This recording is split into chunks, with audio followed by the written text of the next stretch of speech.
Bonjour à tous, je suis Marine Capalla, je suis chargée de compte chez Lixo et nous allons voir ensemble de quoi se compose la nouvelle plateforme Lixo. Si vous avez des questions, bien sûr, n'hésitez pas à contacter votre account manager pour que nous fassions un tour ensemble. Vous collectez des milliers de bacs chaque semaine, cela représente un volume de données important que Lixo analyse pour vous. L'objectif est de vous transmettre des données précises et activables. Bienvenue sur notre environnement de démonstration.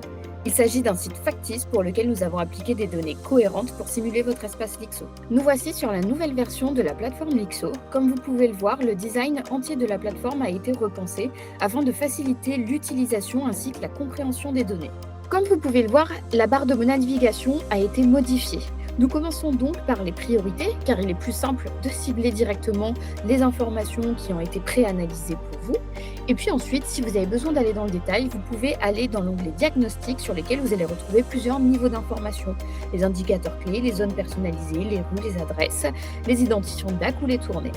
Enfin, une fois que vous avez pu analyser toutes vos informations, vous pouvez agir et donc analyser les alertes qui ont été envoyées grâce aux informations sur le terrain et suivre les actions terrain qui ont été menées si vous êtes aujourd'hui titulaire de l'application. Vous arrivez donc maintenant sur le nouvel onglet Priorité qui est l'ancien onglet Ciblage. Pas de gros changements sur cet onglet. Ici, vous pouvez retrouver les erreurs les plus fréquentes et les informations clés de qualité de tri sur votre territoire. L'onglet Ciblage vous permet d'avoir rapidement l'information des zones prioritaires sur lesquelles vous devez mener des actions. Vous pouvez avoir différentes granularités sur chacune des localisations. Et ici, par exemple, dans cet environnement de démonstration, nous avons choisi de vous montrer plusieurs niveaux, à savoir les communes. Donc ici, vous voyez, j'ai les 10 communes qui sont les plus polluées, ou par exemple les adresses, et avoir les 10 adresses qui sont les plus polluées. L'objectif de l'onglet Priorité est de pouvoir rapidement cibler les zones prioritaires sur mon territoire. Selon mon territoire, je peux avoir envie d'utiliser différentes granularités. Ici, par exemple, je peux avoir une visualisation par commune ou par rue. Quand vous regardez ensuite, vous retrouvez de la même manière que sur l'ancienne plateforme la liste des 10 zones les plus prioritaires ainsi que leur cartographie. Enfin, vous pouvez bien évidemment aller dans le détail de chacune. Petite nouveauté par rapport à l'ancienne version Lixo, aujourd'hui, l'onglet Priorité vous permet également d'avoir des secteurs personnalisés en plus des secteurs qui étaient prédéfinis. Ensuite, dans l'onglet Diagnostic, nous allons revoir l'onglet Indicateurs clés. L'objectif de cet onglet est de vous donner une vision globale de la qualité du tri sur votre territoire. De la même manière que sur l'ancienne plateforme, vous pouvez toujours sélectionner la typologie de collecte ou de flux sur lesquels vous souhaitez analyser la qualité du tri ou prioriser certains types de contaminants. On retrouve les informations qu'on a l'habitude de voir ensemble, c'est-à-dire le nombre de collectes analysées, le score de contamination et le pourcentage de collectes contaminées, ainsi que le nombre d'erreurs de tri. Les graphiques suivants vont ensuite vous montrer la répartition des erreurs de tri, c'est-à-dire qu'est-ce qui compose aujourd'hui mes erreurs de tri. Vous avez ici sur ce camembert les principales erreurs de tri, mais quand vous cliquez sur voir tous les contaminants, vous avez toutes les erreurs de tri dans le détail. Enfin, sur les autres graphiques, vous allez voir les évolutions des erreurs de tri ainsi que les évolutions des indicateurs de qualité, comme le score de contamination ici. Petite différence à noter également, plutôt sur la partie vocabulaire sur cette page, nous n'utilisons plus le mot bac, mais le nombre collecte. Vous pouvez voir ici que nous analysons donc les collectes analysées et le pourcentage de collectes contaminées, qui est l'ancien pourcentage de bacs contaminés. En effet, ce changement de vocabulaire aujourd'hui a plus de sens avec ce que nous sommes capables d'analyser chez Lixo, c'est-à-dire le contenu de bac, mais aussi le contenu de colonnes pour les points d'apport volontaires ou les déchets qui sont jetés à la main. Nous nous retrouvons maintenant sur l'onglet Adresse. C'est l'ancien onglet Point de collecte qui a été modifié pour ajouter plus d'informations. Donc ici, vous pouvez le voir, la cartographie comme vous aviez l'habitude de la voir avant, donc avec les points où il y a eu des collectes qui ont été analysées. Quand vous cliquez sur un point, vous retrouvez donc le détail et l'historique de toutes les levées, de toutes les collectes qu'il y a eu sur ce point. Ici, par exemple, j'en ai une le 25 mai et le 2 juin. Quand je clique dans le détail de cette levée, je vais retrouver comme d'habitude la photo preuve comme nous l'utilisions ensemble. Et je peux également aller dans le détail pour retrouver le tableau de tous les contaminants que j'avais sur cette levée. Enfin, vous avez maintenant la possibilité d'avoir une cartographie sur laquelle retrouver l'adresse exacte du point de collecte concerné. La grande nouveauté de cet onglet est aussi de pouvoir visualiser les adresses par liste.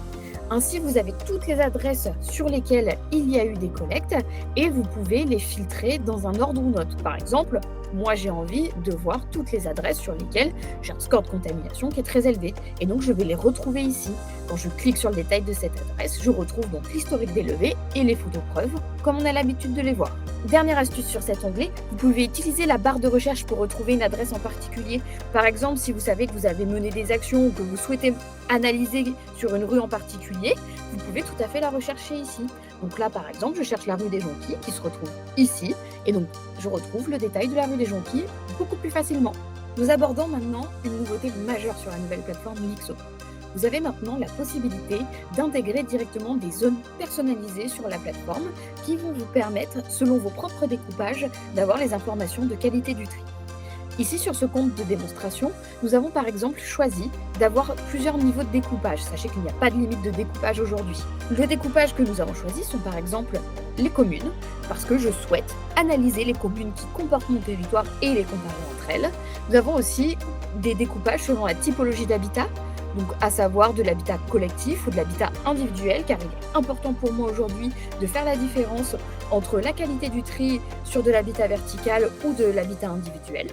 Et puis après, nous pouvons imaginer toutes sortes de possibilités pour découper le territoire en fonction de vos besoins. Donc que ce soit des points d'apport volontaires, des producteurs professionnels, les possibilités sont infinies avec cette fonctionnalité.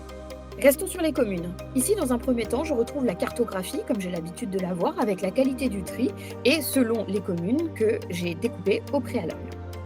Je vais retrouver donc les couleurs qui correspondent au score de contamination de chacune de ces communes. Et puis, de manière assez intéressante, je vais pouvoir avoir une liste des différentes zones, des différentes communes qui sont aujourd'hui sur ma plateforme et donc du coup de pouvoir les comparer entre elles. Ici, par exemple, je souhaite trier les communes en fonction du score de contamination. Et donc, je vois aujourd'hui la commune sur laquelle j'ai le score de contamination le plus élevé et le pourcentage de collecte contaminée le plus élevé. Et donc, du coup, je vais pouvoir savoir rapidement aujourd'hui où mener mes efforts. Nous pouvons également prendre un exemple assez parlant. Je souhaite faire la comparaison entre les différentes typologies d'habitat que j'ai sur mon territoire.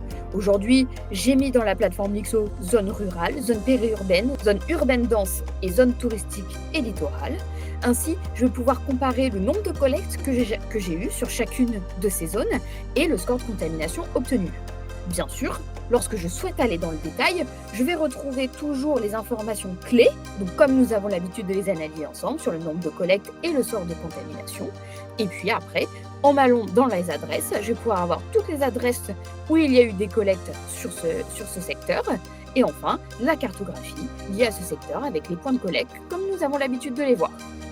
Enfin, nous vous laissons découvrir en autonomie toutes les autres possibilités de la plateforme. Merci de nous avoir écoutés.